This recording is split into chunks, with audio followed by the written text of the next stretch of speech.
I mean, is it going to spray into the No, median? it's a drop boom, so it's just going to shoot straight down into the street. It's like a little, like a fan type, yeah.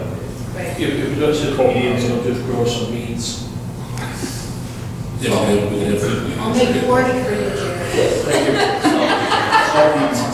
So, at any rate, I'm pretty excited about this. I think the village is being proactive in, trying to. Well, I'm excited about the feedback that you got, especially from Lincolnshire, the chance, because there is a lot of products out there. There's some that are like, almost all beet juice, then there's these mixes, and I've heard all kinds of reviews from good, bad to different, and all kinds of different price tags. And of course, each one has a different type of equipment, it seems, that's used to apply it. So we've been interested in it, but cautious about not jumping in and committing to something too quickly. How costly is it? Pardon me? Is it a lot more? There's a lot more cost to it than the regular salt. I think for the village this year, there's probably going to be a little bit more of an expense or another expense because we had to purchase the actual unit to apply it. Which was how much? That was $3,200.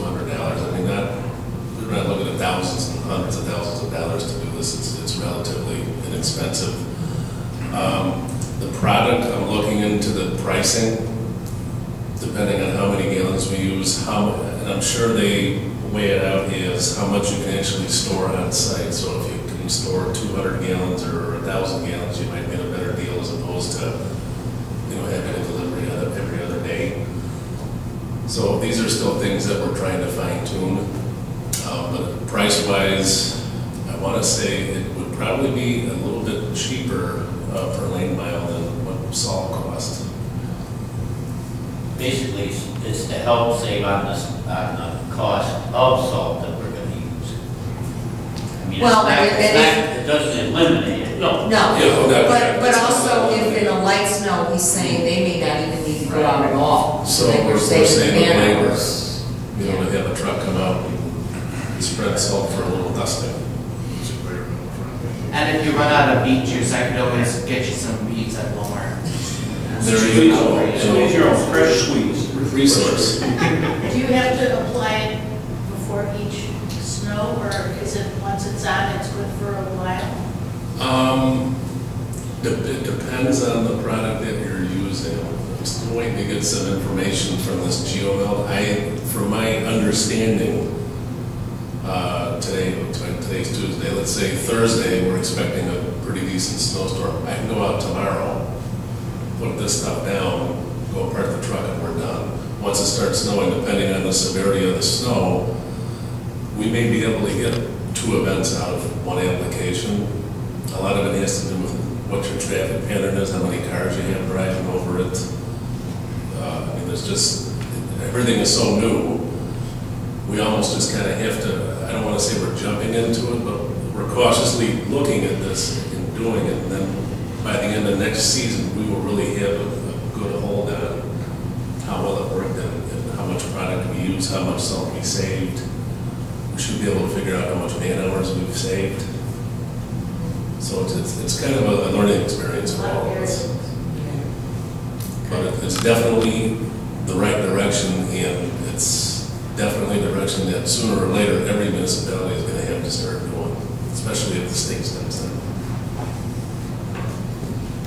So on that note, we'll kind of keep our fingers crossed and see how we go.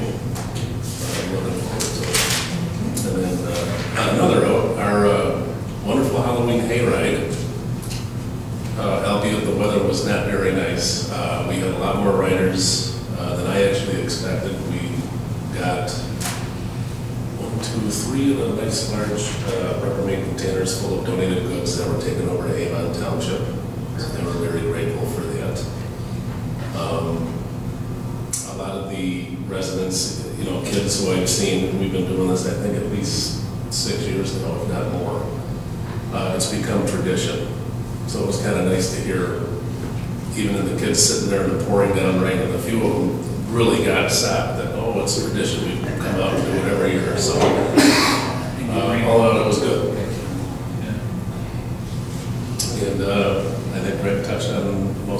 So that's all I got, thanks. All right, thank you. Building official, Russ. Everybody has my report. Everything was cleaned up on the violations report, so except for one item, and hopefully that one item will get done here this week. Other than that, that's about it for now. Now you don't have to worry about telling people to take down the Christmas lights, because now they should be putting them up. Exactly. Yeah, cutting the weeds, taking down Christmas lights. How many lights have to come down? Oh, really? Just change the bulbs. Right, yeah, orange is red, orange is green. So. Okay, EMA coordinator, Mike Denko. I'm feeling kind of bad. You got your own desk, it's a step up, Mike. Talking about beets, I'm thinking onions over here. Tonight, first and foremost, probably I've got a callback on the callback system regarding the test tomorrow. It'll be happening at 1 p.m. What's happening is the test is similar to those that we hear regularly on TV and radio, but the main difference is that tomorrow all the TV and radio stations will be conducting this test at the same time.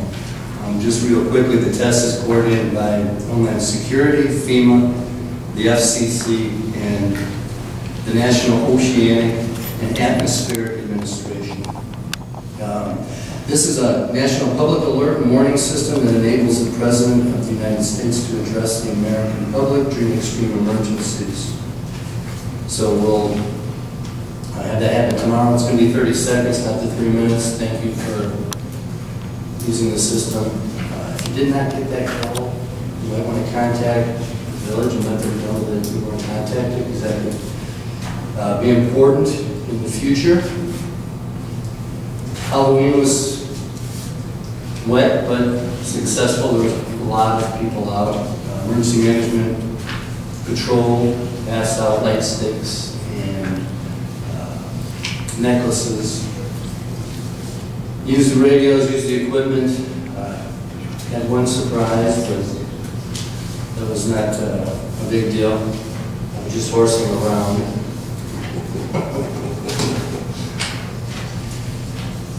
Let's see. I was not able to find out what month this is in Illinois as far as preparedness. So I've decided to make November financial preparedness in the village of Hainesville.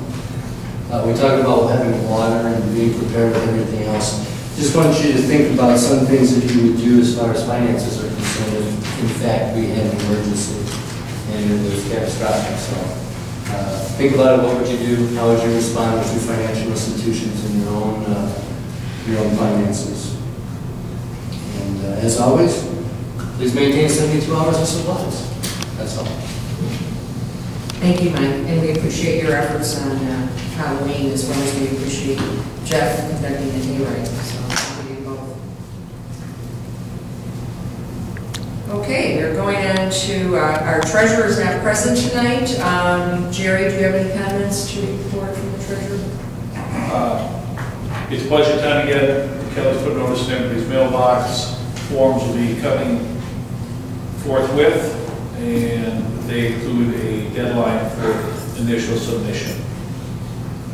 And I believe that's January 5th. A week earlier than last year. That's because everybody's better organized and ready to go. Okay, thank you so much. We'll move on to our clerk, Kathy Metzler.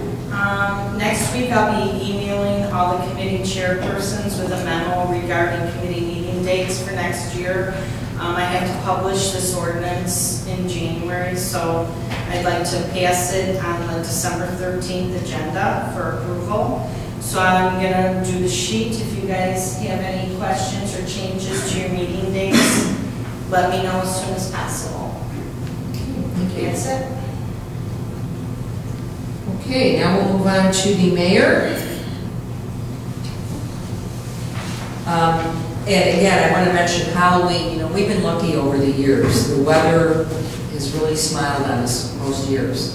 We've had a few cold ones, but this is the first one where we ever really had persistent rain. Wasn't severe enough, there was no storm warnings to make us cancel, but I got still a fair amount of trick-or-treaters. Again, I was shocked at how many we had on the hayride. I went on a couple times with my son, and he didn't care that it was raining, so a good time was had by all. Originally, the bike patrol was supposed to be out by the Grays Lake PD. Obviously, they did not stay at all due to the weather. However, we had the beat squad, we had 2 unmarked squads. The unmarked squads did go out and check our registered sex offenders, both in Hainesville and Grays Lake, to make sure and secure that they were not participating in the Halloween activities in any way. So everything went peacefully well, no mishaps. I think a good time was had by all.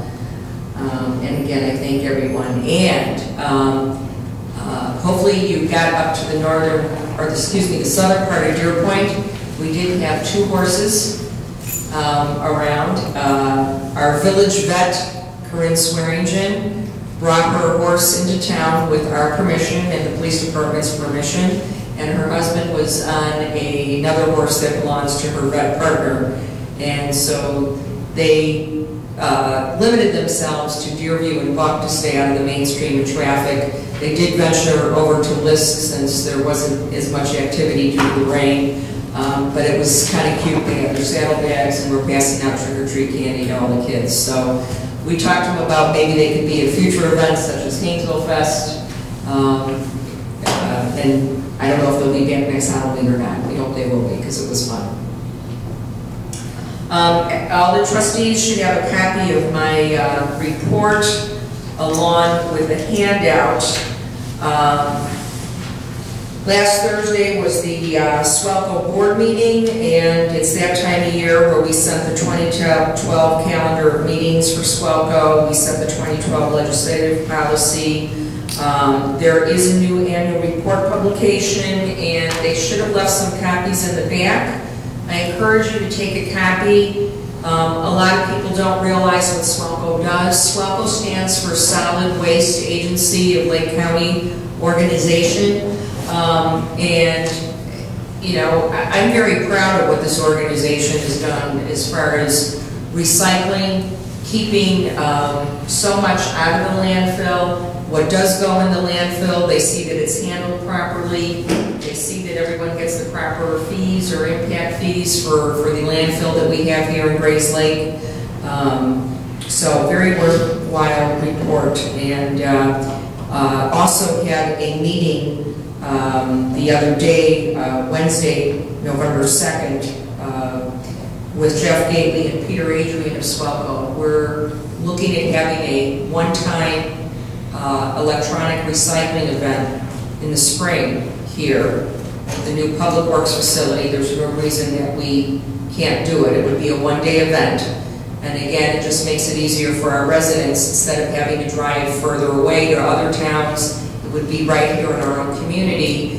And then we may experiment with having one or two other types of recycling events. And then the goal would be that maybe in the future this would become a more common event, or may even be seasonal, as some towns do. But for right now, we're going to start with a one-time or two-time event for next year. So, no date has been set yet, but it's definitely on the plan. Probably May.